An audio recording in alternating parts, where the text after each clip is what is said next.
At Central Saanich Police Services, members continue to grieve the death of Sergeant Matthew Ball. The 43-year-old died by suicide Tuesday, hours after being charged with sexual assault and breach of trust. Constable Ryan Johnston was also charged with sexual assault. The investigation, done by Vancouver Police, involves one victim, a woman in her mid-20s described as vulnerable. We are 100% committed to doing everything within our authority to gather the evidence needed to arrest, charge, and hold offenders accountable for their crimes. Vancouver Police Union President Ralph Kaisers is criticizing what was said at that press conference, suggesting it was too transparent.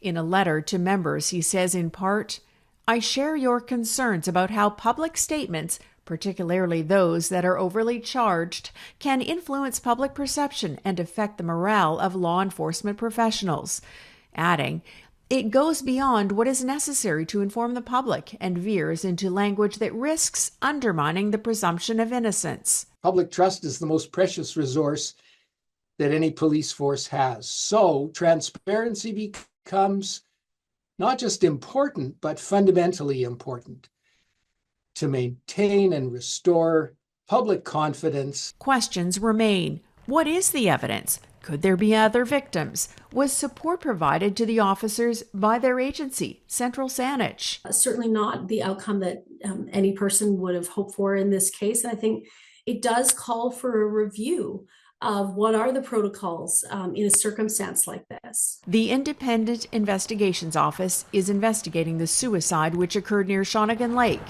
Meanwhile, Central Saanich Police Services, which is now without 2 of its 28 officers, is receiving operational support from Saanich Police, which is a separate department.